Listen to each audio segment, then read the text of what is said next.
안녕하세요. 얼마 전 이혼 소송을 시작한 30대 여성입니다. 남편과 저는 어머니 지인의 소개로 만났습니다. 어느 날 어머니께서 이 남자 좀 한번 만나보라며 저에게 남편의 사진을 들이미셨어요. 실물은 어떨지 몰라도 사진으로 보기엔 나쁘지 않더라고요. 제가 당시 어떤 남자 연예인에 푹 빠져 있었는데 언뜻 보면 그 연예인 얼굴도 닮은 것 같고 소개팅을 하러 나가는 자리였으니 외모를 무시할 수는 없잖아요. 어머니께선 그 밖에도 뭐하는 남자고 어떤 집안이고 여러 가지의 이야기를 하셨지만 그런 건 솔직히 크게 귀담아 듣지는 않았습니다. 잘 될지 안 될지도 모르고 어머니 지인이 주선하는 자리였는데 개차반을 데려다 놓진 않겠지. 단순하게 그렇게 생각했어요. 그렇게 만나게 된 남편은 생각과는 많이 다른 외모를 가지고 있었습니다. 못생겼다는 뜻이 아니라 사진 속 이미지와 달랐지요. 사진에서는 약간 차갑고 도시남자 같았는데 막상 만나보니까 둥글둥글하니 어른들이 좋아하겠다 싶더라고요. 한마디로 제 스타일은 아니었습니다. 하지만 남편 성격이 참 좋더라고요. 생긴 것처럼 성격도 모난 구석이 없었고 상냥한 말투의 배려가 몸에 배어있는 것 같았습니다. 무엇보다 저는 영화광이라고 불릴 만큼 영화를 좋아하는데 남편도 그렇더라고요. 첫 번째 데이트를 마치고 집에 돌아와 남편이 추천해 주었던 영화들을 보게 되었는데 어쩜 취향이 그렇게 비슷하던지요? 이 남자다 싶었네요. 그렇게 저희는 3주 만에 사귀는 사이가 되었습니다. 결혼을 하겠다는 것도 아니고 단지 제가 연애를 시작했을 뿐인데 친구들도 가족들도 신기해하고 기뻐하고 솔직히 말씀드리자면 제 나이 29살에 처음 하는 연애라서 그랬던 것 같아요. 반면에 남편은 저를 만나기 전 2번의 이별이 있었다고 하더군요.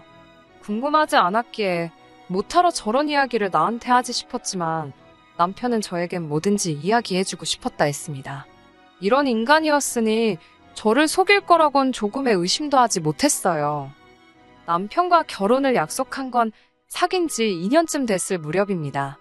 5살 연상의 남편은 연애 초반부터 결혼 이야기를 자주 했어요. 그러다 사귄 지 1년이 넘어가자 본격적으로 결혼하자는 소리를 입에 달고 살더라고요. 처음엔 그런 남편이 부담스러워서 화도 여러 번 냈지요. 그럴 때마다 저같이 좋은 여자를 놓치기 싫어 그렇다며 넉살 좋게 넘어가는 사람이었습니다. 결국 사귄 지 2년 만에 제가 백기를 들었네요. 솔직히 이 정도로 나랑 결혼하고 싶어 하는데 설마 제 눈에 눈물 나는 일을 할까 싶었거든요. 이 사람이라면 평생 나를 지켜주고 행복하게 해주려나 보다 그런 생각도 들었고요.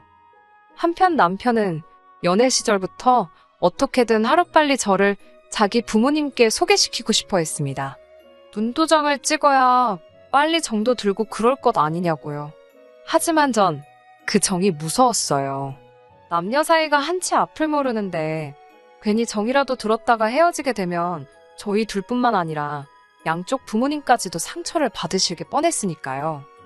결국 본격적으로 결혼 이야기가 오가고 나서야 처음으로 아버님 어머님 댁에 인사를 드리러 갔습니다. 친정 어머니께서 가면 가만히 목성마냥 앉아있지 말고 눈치껏 움직이라고 하셨는데 지금 생각해보면 저보다 친정어머니가 더 긴장을 하셨던 것 같네요. 빈손으로 갈 수 없었으니 홍삼 세트와 제철 과일을 준비했고요. 첫 만남 치고 분위기는 나쁘지 않았어요. 회사를 다니시다 은퇴하셨다는 아버님은 말수가 없으셨는데 남편 말로는 매사 무덤덤하신 분이라 했어요. 한편 어머님께서는 평생을 전업주부로 사셨고 현재는 봉사활동 다니는 게 낙이라고 하셨습니다. 두 분은 제가 순하고 고분고분해 보여서 마음에 든다고 하셨습니다. 여자는 모름지기 그러면 제일인 거라고 칭찬도 해주셨는데 왜인지 기분이 좋지만은 않았네요. 남편에게는 3살 터울의 형이 있었는데 그 형과는 결혼 전까지도 만나지 못했습니다. 2-3번의 기회가 있긴 했지만 매번 당일날 회사에 일이 생겼다던가 갑자기 급한 일이 생겼다던가의 이유로 취소가 되었거든요. 저도 그렇고 남편도 그렇고 다들 일을 하던 사람들이니까 다시 약속을 잡는 일도 쉽지가 않았고요. 어머님 아버님께선 아주버님하고는 차차 친해지면 되지 않겠냐며 너무 신경 쓰지 말라 하셨습니다. 그렇게 유야무야 넘어가서 결혼식장에서 처음 만났어요. 남편과 아주버님의 사이는 좋은 편이었지만 연애 때부터 남편이 제 앞에서 아주버님 이야기를 한 적은 거의 없었습니다. 아주버님은 지방에서 일을 하고 있다는 것 정도였지요. 그러다 결혼을 며칠 앞두고 아주버님이 유부남이고 아이가 있다고 하더라고요. 솔직히 황당했어요. 이게 뭐라고 말을 안 했지 싶었으니까요. 도무지 이해가 안 돼서 왜 진작에 말하지 않았냐고 물으니 남편의 반응은 자기도 모르겠다며 깜빡했답니다. 그러더니 자기 형이 결혼했고 안 했고가 우리 결혼에 영향을 끼칠 만큼 중요한 일이었냐고 오히려 저에게 반문을 하더라고요. 그렇게 물어오니 저도 달리할 말은 없었습니다만 그래도 기분이 나쁘고 찜찜하더군요. 아무튼 무사히 저희는 부부의 연을 맺게 되었습니다. 앞으로 남편과 저 둘이서 잘 먹고 잘 살면 될 줄 알았지요. 그런데 식을 올리고 얼마 되지 않아 어머님 때문에 크게 감정이 상하는 일이 있었습니다. 신혼여행에서 돌아온 날이었습니다. 아침에 친정 아버지가 갑자기 쓰러지셨다는 소식을 들으면서 비행기를 탔던 상황이라 제 마음은 한시가 급하고 바빴지요. 원래 계획대로라면 시댁으로 먼저 향했겠지만 솔직히 그런 계획은 안중에도 없었습니다. 저는 남편에게 시댁에 연락드리라고 했고 그리고는 얼마나 서둘렀는지 기억도 잘 안 나요. 알고 보니 아버지는 원래도 심한 저혈압이셨는데 근래의 사업 때문에 신경 쓰실 일이 많다 보니 순간 정신을 잃으셨던 모양입니다. 다행히 직원들이 옆에 있었기에 바로 병원으로 이송되셨고요. 아버지가 괜찮으신 걸 확인하고 나서도 한동안 놀란 가슴이 진정이 되질 않았습니다. 아버지는 집으로 가시겠다고 고집을 피우셨고 그렇게 저희는 친정으로 향했습니다. 남편에게 어머님이 뭘 하시냐니까 알겠다고 하셨다고 하길래 저는 다 괜찮은 줄 알았어요. 그렇게 남편과 함께 친정에서 하루를 쉬고 이튿날 시댁으로 향했습니다. 시댁에 도착했더니 어머님께서 저를 본체만 채 하시더라고요. 저희 여행이 어땠는지 그런 건 고사하고 사도는 어떻냐, 괜찮으시냐도 한마디 물어보지 않으셨습니다. 솔직히 저희에 대해서 안 물어보시는 거 저를 무시하신 건 서운하셔서 그러시나 보다. 그러실 수도 있지 싶었어요. 하지만 저희 아버지가 병원에 계셨다는 걸 아시면서 괜찮으신지 한마디 물어봐주지 않으시니 저도 사람인지라 기분이 상하더라고요. 저도 그래서 아무 말도 안 하고 있었습니다. 아버님과 저 그리고 남편이 어색하게 거실에 앉아 있었고 어머님은 찬바람을 쌩쌩 내뿜으시며 괜히 거실을 왔다 갔다 하시더니 안방으로 쏙 들어가시곤 방문을 쾅 닫아버리셨습니다. 제가 안방을 노크하며 어머님께 괜찮으시냐고 배는 안 고프신지 외식하는 게 어떠실지 여러 가지를 여쭤봤습니다만 아무런 말씀도 없으셨고요. 난처한 제가 남편에게 어떻게 좀 해보라니까 제가 저지른 짓이니 저더러 수습하랍니다. 그 말을 듣는데 정이 뚝 떨어지더라고요.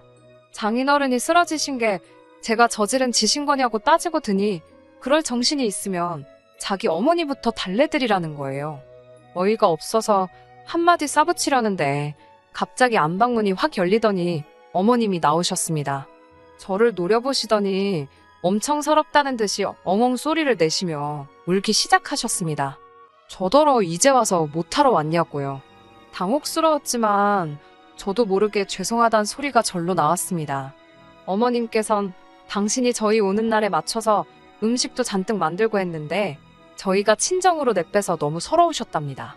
내빼다니 말씀이 심하시다 싶었지만 혹시 남편이 설명을 똑바로 안 했나 싶어서 저희 아버지가 저혈압으로 쓰러지셔서 걱정이 돼서 먼저 가게 되었다고 모르셨냐고 조심스레 물었어요.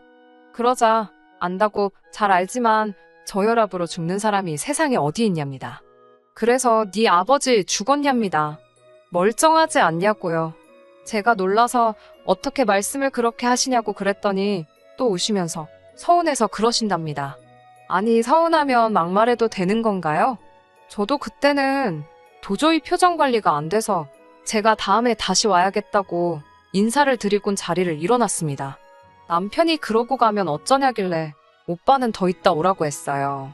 나는 불편해서 못 있겠다고요. 그날 그 사건을 계기로 어머님과 제 사이에는 보이지 않는 벽이 생기게 되었습니다. 아버님께선 저더러 적당히 하고 굽히고 들어가라 하셨고 저는 그에 대해서 좋다 싫다 대답하진 않았지요. 다만 가정의 평화를 위해서 며느리 노릇만 하자고 마음을 먹었네요.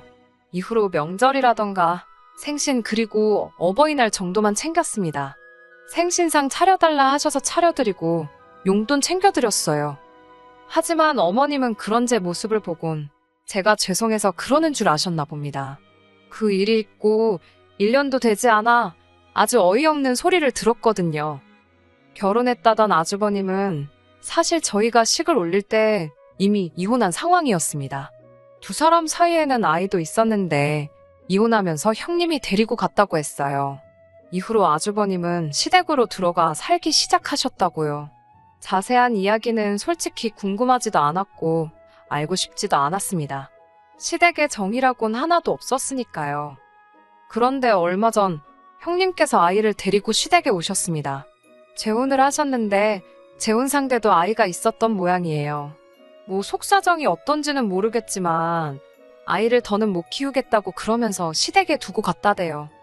어머님께선 저 이야기를 하시면서 이제 당신이 믿을 건 저밖에 없답니다. 어이가 없어서 애를 아무 생각 없이 떠맡으신 거냐고 마음 같아선 따져 묻고 싶었지만 꼭 눌러 참고 확실히 말씀드렸습니다. 작은 엄마의 역할 그 이상은 바라지 마시라고요. 하지만 어머님이 생각하시는 작은 엄마와 제가 생각하는 작은 엄마가 달라도 한참 달랐던 모양입니다. 시댁과 저희 집은 차로 1시간 거리였는데 그럼에도 불구하고 시도 때도 없이 저에게 전화를 걸어오셨어요. 주로 아이가 이런 상황인데 뭘 어떻게 해줘야 하냐는 거였지요. 애가 아픈데 병원에를 데려가라거나 애가 잠을 안 자는데 너희 집에 며칠 데려가서 재우라는 말도 안 되는 황당한 말씀들을 하셨습니다. 그러다 사건이 터졌습니다. 새벽 2시쯤이었는데 어머님께서 전화를 걸어오셨지요. 그 시간에 전화를 하시는 게 처음은 아니셨습니다. 매번 짜증과 걱정을 동시에 하면서 전화를 받아야만 했고 그날도 그랬지요. 어머님께선 애 몸에 두드러기가 난 것 같다며 어떻게 하냐입니다. 병원에 데려가시라니까 저더러 오랍니다. 당신은 너무 피곤하다며 내일 봉사도 가야 한다고. 왜? 그런 날 있잖아요. 유난히 컨디션도 안 좋고 모든 게 짜증나는 날. 제가 그날 그랬습니다. 너무 어이가 없어서 아주버님은 뭐 하시냐 물었어요. 그러자 어머님께선 지금 내일 출근해야 돼서 잔답니다. 그러면서 목소리 낮추래요. 저희 남편 자는데 깬다고요. 그 말을 들으니 정말 응어리 같은 게 가슴속에 목구멍으로 솟구치는 듯 했습니다. 저도 내일 출근해야 한다고 하니까 너는 여자지 않냐고 여자는 가족 돌보는 게 우선이라며 빨리 출발하랍니다. 전 너무 화가 나서 아주버님한테 얘기하시거나 병원에 연락하시라고 했어요. 전 아무것도 모른다고요. 그러자 어머님께선 또 우시더라고요. 어떻게 작은 엄마라는 애가 이렇게 매정할 수 있냐면서 네 새끼여도 그러겠냐입니다. 도저히 어머님의 억지를 상대해 드릴 수가 없어서 남편을 깨웠습니다. 전화기 너머로 제가 남편을 깨우는 소리가 들렸던 모양이에요. 어머님께선 내일 출근해야 하는 애를 왜 깨우냐며 이번엔 화를 내셨습니다. 울다가도 화를 내시고 그러다 다시 저한테 앓는 소리를 하시고 진짜 원맨쇼도 이런 원맨쇼가 없더라고요. 더는 저도 견딜 수가 없어서 남편더러 당신이 받아보라고 휴대폰을 넘겼습니다.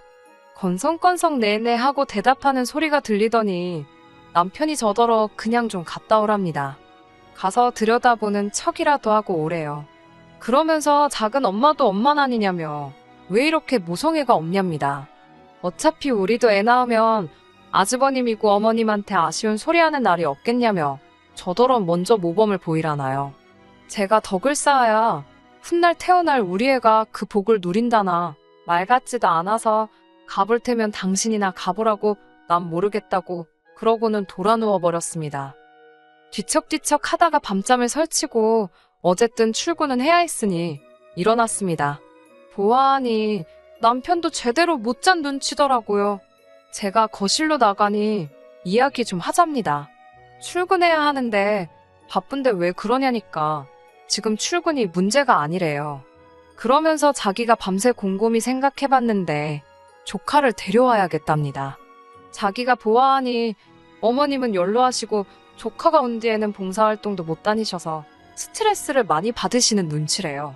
하던 봉사를 안 하니 죄를 짓는 기분이라며 이미 남편에게 하소연도 여러 번 하셨다고요. 저는 속으로 그깟 봉사하지 마시고 손자나 사랑으로 키워주시지 싶었지만 차마 입 밖에 내지는 않았어요. 남편은 저더러 어차피 매번 전화 받고 하는 것도 피곤하지 않냐면서 이참에 우리 애 키우는 예행 연습한다 생각하고 한번 해보자더군요. 제가 싫다고 더 말할 것도 없다고 싫다고 딱 잘라 거절을 했습니다. 그러자 남편은 그럼 자기가 시댁으로 가서 조카를 키우겠다고 당분간 떨어져 지내잡니다. 그러라고 했어요.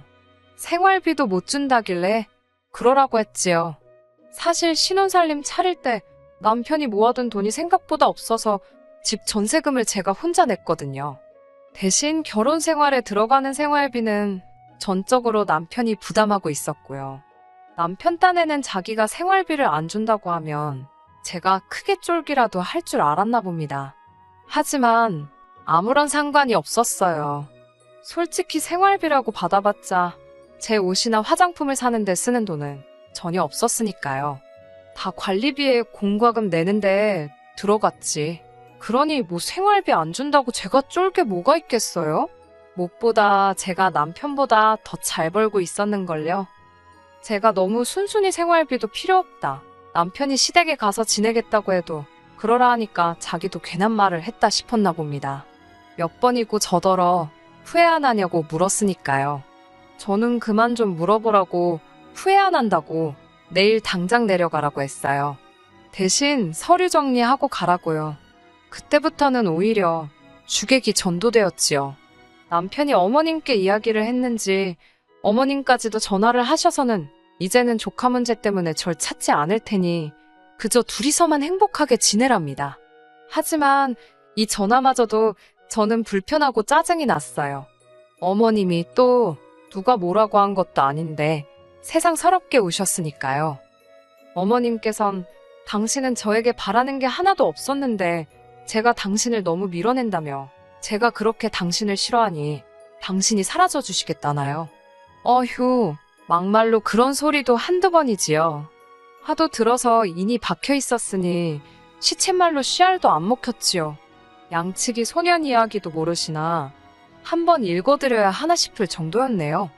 더 화가 났던 건 남편은 또 어머님이 그렇게 말씀하신 걸 알고는 너는 시어머니를 뻑하면 울리냐며 진짜 인정머리 없다고 저를 못된 인간 취급을 하더라니까요. 이 꼴 저 꼴 보기는 싫고 그런데 남편은 이혼은 안 하겠다고 어깃장을 놓으니 어쩔 수 없이 제가 이혼 소송을 걸었습니다. 남편이 비협조적으로 나온 덕분에 시간은 좀 걸릴 것 같지만 변호사 말이 저에게 불리할 건 없을 거라고요. 마음 편하게 먹고 잘 지내고만 있으라고 그러대요. 지금까지도 남편에게선 연락이 옵니다. 저더러 아직 애가 없어서 조카 이쁜 줄도 모르는 거고 어머님이 마음이 여려서 그러신 거지 아기는 없다고 여전히 제 입장은 안중에도 없는 그 모습을 보고 이혼의 확신을 갖고 기다리고 있어요. 제 주변 사람들 반응도 양갈래로 나뉘는 편입니다. 몇몇 사람들은 그래도 한번 참지 그랬냐, 애가 나중에 크고 나면 얼마나 너한테 고마워하겠냐며 저를 탓했고 또 다른 사람들은 남의 애를 왜 너가 떠맡냐, 너네 시댁 이상하다 그러며 저 대신 욕을 해주기도 했어요. 하지만 사실 사람들의 의견이 뭐가 대수겠어요. 중요한 건 제 마음이지요. 앞으로도 한동안 쉬운 시간은 아닐 것 같지만 그동안 해왔던 신경전 모두 내려놓고 제 마음을 돌아보며 지내려고요. 끝까지 들어주셔서 감사합니다. 오늘의 사연은 여기까지입니다. 구독과 좋아요, 알람 설정 부탁드리고 더 좋은 사연으로 다시 찾아뵙겠습니다. 감사합니다.